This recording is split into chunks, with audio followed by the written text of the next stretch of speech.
It began on a cool autumn evening in 1842 in the small village of Blackwell's End, a place where every face was known, every secret whispered from one door to the next, and where the simplicity of life was both comfort and confinement. In this quiet hamlet, a tight-knit group of boys roamed the narrow cobblestone streets and meandering woodland paths, their laughter echoing among fields and hedgerows. Yet, unbeknownst to the villagers, a dark presence had taken root in the shadowy corners of their daily lives. The boys, Tommy, Samuel, Edward, Henry, and little Jacob, were notorious for their curiosity and daring exploits. They spent long afternoons skipping stones on the mirror-like surface of the village pond, climbing ancient oak trees, and exploring abandoned barns on the outskirts of town. Their adventures, though mischievous, were innocent in their intent. But that autumn something changed. As the days shortened and dusk crept earlier over Blackwell's End, a mysterious man began to appear wherever they went. First, the sightings were fleeting. Tommy was the first to mention the unsettling presence. One late afternoon, while the boys were playing near the old windmill, he claimed to have seen a gaunt figure lingering at the edge of the tree line. "He was standing there," Tommy whispered, his voice trembling, and when I looked, his eyes, they were like deep, empty wells. Samuel had seen him too, lurking behind the stone wall near the village green, his dark coat blending into the gathering shadows. No one in the village had ever seen this man before, yet he seemed to be everywhere, always at the periphery of the boys' adventures, always watching. In the following weeks, the mysterious man's presence grew bolder. He was seen at dusk, standing silently by the railway tracks as if waiting for something or someone. On foggy mornings, when the world was reduced to gray silhouettes, his form could be glimpsed on a distant hilltop, his back turned as if in vigil. What made him most disturbing, however, was the intensity of his gaze. Whenever the boys caught sight of him, they felt an inexplicable chill, as though his eyes were peering directly into their souls, measuring their every secret thought. It wasn't long before strange happenings began to unsettle the village itself. Livestock started disappearing from their pens without a trace, a prized sheep here, a beloved cow there.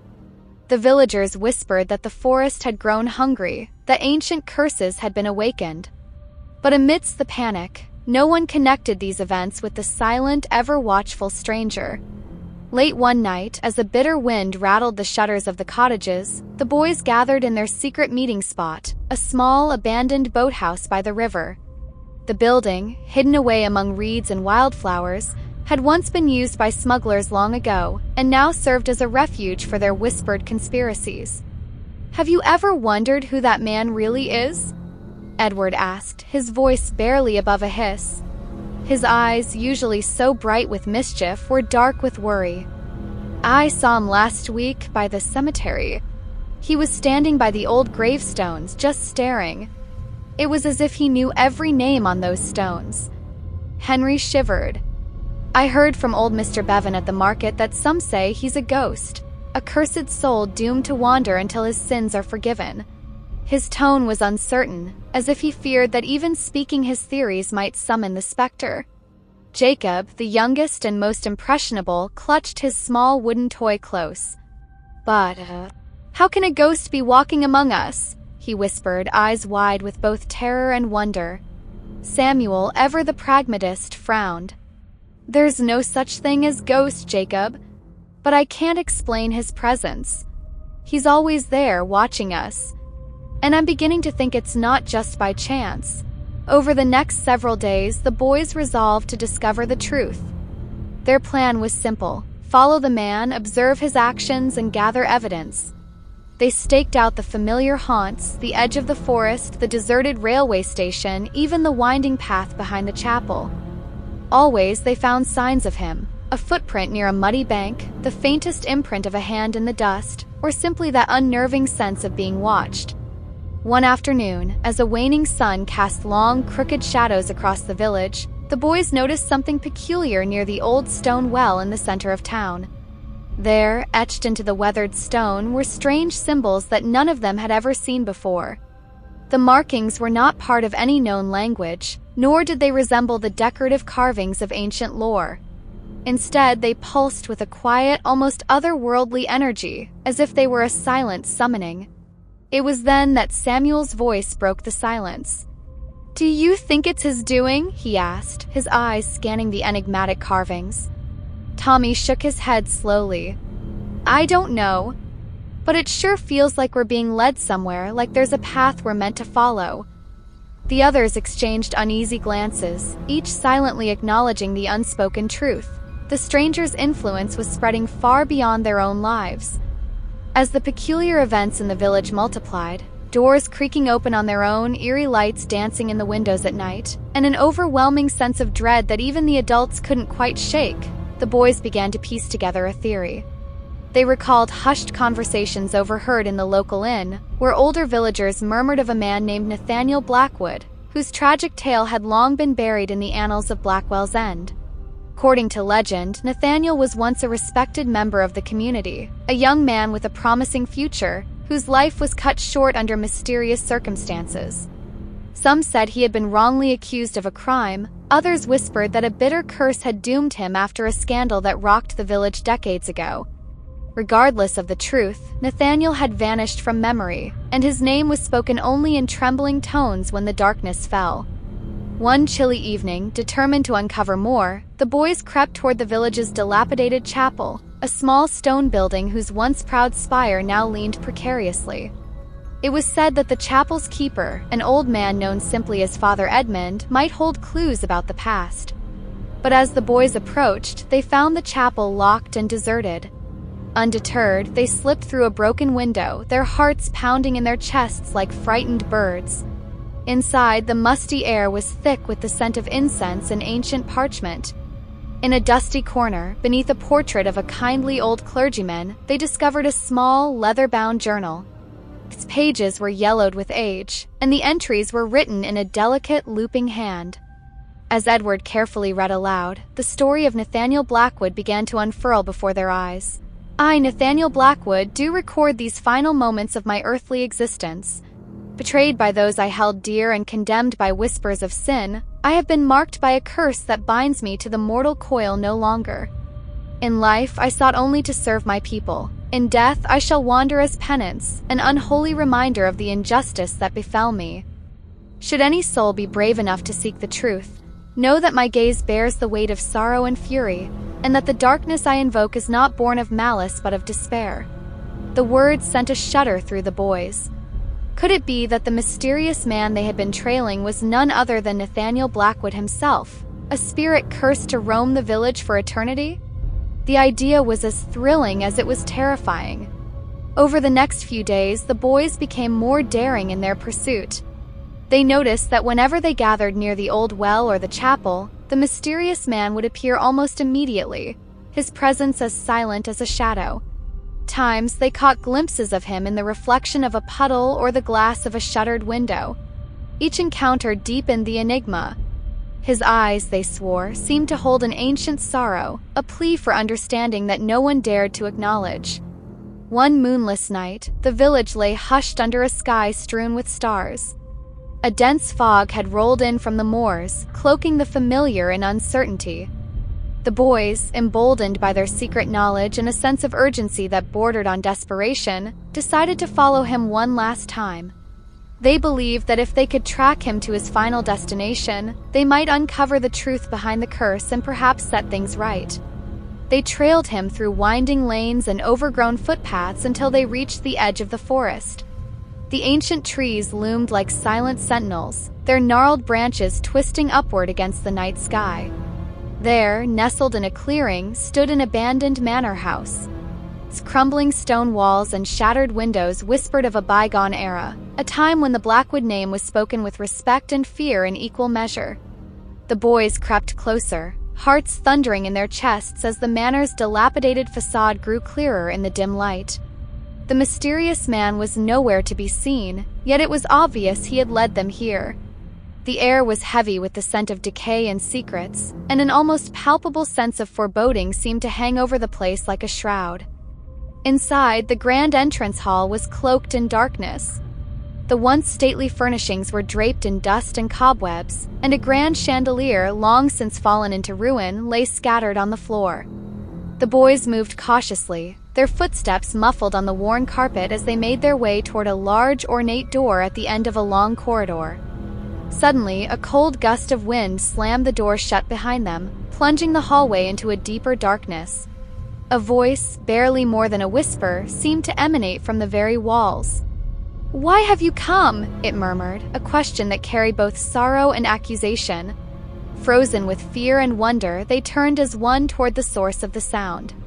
There, emerging slowly from the shadows, was the mysterious man. His form was more distinct now, illuminated by the feeble light filtering through broken stained glass.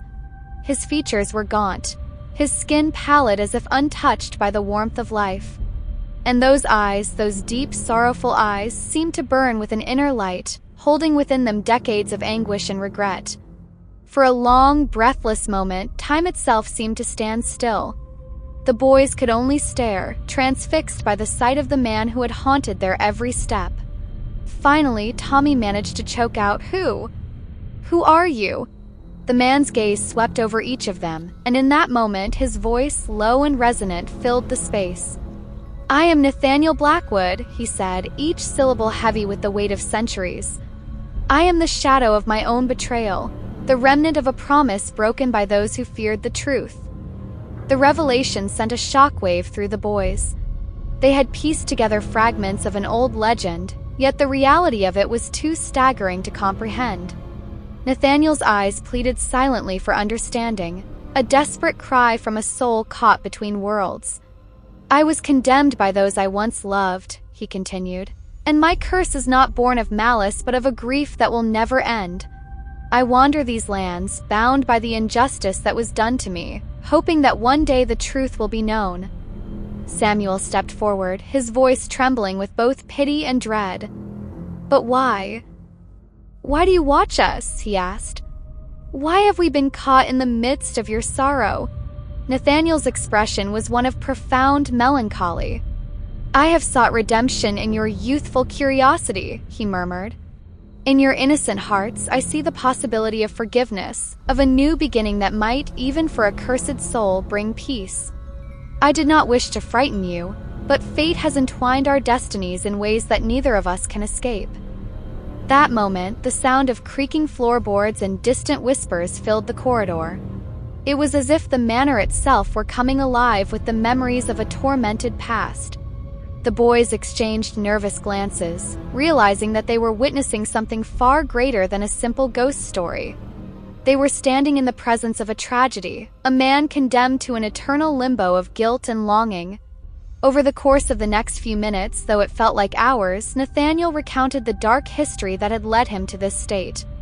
He told them of a time when the Blackwood family was revered in the village, a time when his father was a respected landowner and his own future was bright with promise. But envy, suspicion, and the corrosive influence of greed had conspired against him. A terrible accident, or so the official records claimed, had taken his life in the depths of the forest. Yet, whispers persisted that foul play had been involved, a betrayal orchestrated by those closest to him. With his dying breath, he had sworn that the truth would one day come to light. Instead of peace, however, his spirit had been condemned to wander, a living reminder of a sin that the village refused to confront. The boys listened in horrified silence. They could hardly believe that such sorrow and injustice had festered in the heart of their own village, hidden beneath layers of time and denial.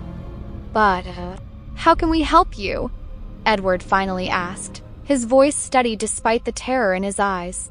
Nathaniel's gaze softened.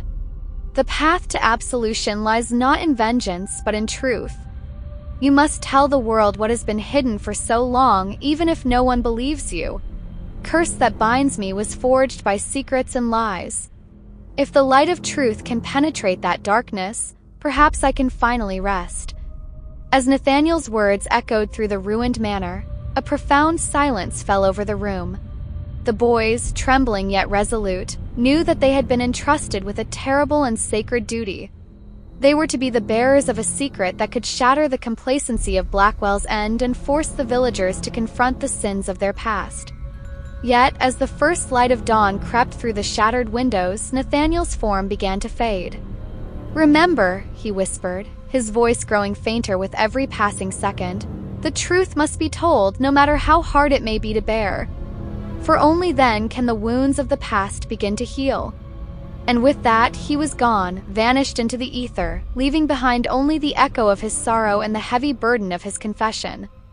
In the days that followed, the boys found themselves haunted not only by the memory of Nathaniel Blackwood but also by the weight of their own secret. They attempted to share their experience with the adults of the village, but their words were met with disbelief and dismissal. The elders insisted that the legend of Nathaniel was nothing more than an old folk tale, a cautionary myth meant to keep children in line. Even Father Edmund, when gently questioned, only offered vague reassurances about the passage of time and the inevitability of forgotten sorrows. But the boys knew the truth. They had seen the haunted eyes of a man condemned by fate, had heard the tortured whispers of a soul trapped between worlds. And as autumn deepened into the long, dark winter, strange events continued to plague Blackwell's End. Livestock disappeared as before, and now inexplicable lights were seen dancing amid the trees.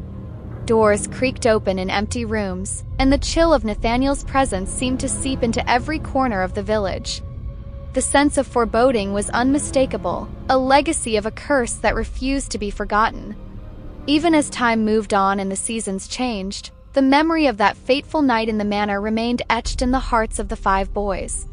They grew up, each carrying with them the secret of Nathaniel Blackwood and the knowledge of a darkness that lurked just beyond the edge of understanding. Though they attempted to lead normal lives, the experiences of that autumn never truly left them. Whenever they walked the familiar streets of Blackwell's End, they could still feel the weight of unseen eyes upon them, a reminder that some truths are too terrible to be easily dismissed. Years later, when the boys had long since passed into manhood and begun families of their own, the village itself began to change. New generations arrived, and with them came a modern skepticism that dismissed old legends as superstitious nonsense. Yet, in quiet moments, when the wind whispered through the trees or the fog rolled in from the moors, some still claimed to catch a glimpse of a solitary figure standing at the periphery of the fields, his gaze lingering on the horizon with the weight of unspoken sorrow. For those who remembered the old tales, Nathaniel Blackwood became a cautionary figure, a spectral reminder that the sins of the past could never be so easily erased.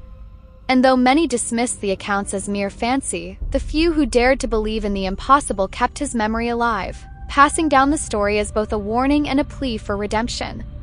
In the end, the mystery of the man who always watched the boys, whose eerie presence and sorrowful eyes had once haunted the twilight of Blackwell's End, remained unsolved for most. But for those 5 boys, now grown and burdened by the truth, the revelation of Nathaniel's identity was a moment that changed everything. It was a truth too profound, too laden with grief and betrayal, for the simple minds of a small village to ever fully comprehend. And so the secret lived on, a ghostly legacy of injustice and loss, whispered on cold nights and carried in the hearts of those who dared to remember. Even now, as Blackwell's End continues its quiet existence, the legacy of Nathaniel Blackwood endures in the creak of an old door, the rustle of leaves in a forgotten graveyard, and the lingering feeling that, somewhere in the depths of night, a sorrowful soul roams in search of forgiveness. Truth, once revealed to a few brave souls, remains a secret too monstrous for ordinary belief, a secret that, once known, can never be unlearned. And so the tale of the mysterious man, whose eerie presence once turned the laughter of children into hushed whispers of fear and wonder, persists as a dark reminder that some mysteries are best left undisturbed, and that the past, with all its sins and sorrows, has a way of reaching out from the shadows, even in the most unsuspecting of places.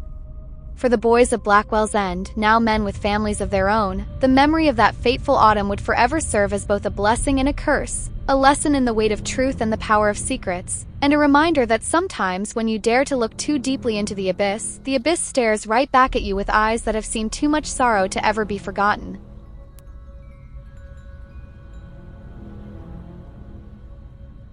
That's it for tonight's tale. But don't worry, there's always more where that came from. Be sure to stay tuned for even more nerve-thrilling horror stories every single week. If you haven't already, hit that subscribe button and join us here at the Hollow Horror. You won't want to miss what's coming next. Until then, stay safe. Or stay scared. See you next time.